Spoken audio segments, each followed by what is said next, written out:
Swift ഓടിക്കുന്ന ഒരാൾക്ക് ഒരിക്കലും E6 മേടിച്ച് ഓടിച്ചു കഴിഞ്ഞാൽ ലാഭകരമാകില്ല. പക്ഷെ ഇന്നോവ ഓടിക്കുന്ന ഒരാൾക്ക് ലാഭകരം. ഓൺ റോഡ് ഇന്നോവ ഇറങ്ങുമ്പോൾ ഒരു 24 ലക്ഷം രൂപ അല്ലെ 28 ലക്ഷം രൂപ അടുത്ത് വരും. ഈ 28 ലക്ഷം രൂപ പ്ലസ് ഒരു 5 ലക്ഷം കിലോമീറ്റർ ഇന്നോവ ഓടുവാണെന്ന് വെച്ചോ, ഞാൻ സപ്പോർട്ട് ചെയ്യുന്നു ടൊയോട്ടയാണ്. ഇപ്പോഴത്തെയും ഇനി വരാൻ പോണ ഭാവിയിലെ ഫ്യൂവൽ കാശും ഒക്കെ കൂടെ വെച്ചിട്ട് ഞാൻ വലിയ കണക്കൊന്നും കൂടുന്നില്ല. ഇപ്പോഴത്തെ കണക്ക് വെച്ച് കൂടുന്നില്ല. 10 രൂപ കിലോമീറ്ററിന് വരും മിനിമം വരും. 5 ലക്ഷം രൂപ 10 എത്രയാ? 50 ലക്ഷം രൂപ. ഇനി 50 ലക്ഷം രൂപ അവിടെ നിൽക്കാൻ പറയാം. 50 ലക്ഷം രൂപ ടയറിന്റെ കാര്യം ഞാൻ കൂട്ടുന്നില്ല. കാരണം ആ വണ്ടിയും ടയർ E6 ടയർ മാറണം, എല്ലാത്തിനും ടയർ മാറണം. മെയിൻ്റെനൻസ് ഞാൻ വിട്ടേക്കുക.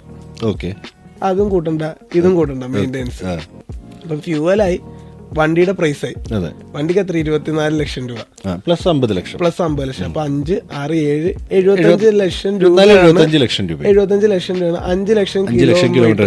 ഇതുണ്ട് ഇൻഷുറൻസും കൂട്ടണ്ടല്ലോ. ഇതൊക്കെ സമയത്ത് E6 നോക്കാം. ഒരു 32 ലക്ഷം രൂപ എടുത്ത് വണ്ടി വാങ്ങിച്ചു കഴിഞ്ഞാൽ നമ്മള് വീട്ടിൽ ചാർജ് ചെയ്യും, പുറത്ത് ചാർജ് ചെയ്യും. ഇതൊക്കെ കൂടെ ഒരു 3-4 രൂപ ആവറേജ് കൂട്ടിയാൽ മതി ഇപ്പോഴത്തെ കണക്കനുസരിച്ച്. കൂടിപ്പോയി 20 ലക്ഷം രൂപ. അപ്പൊ 50 ലക്ഷം രൂപയ്ക്ക് അവിടെ പരിപാടി തീരും.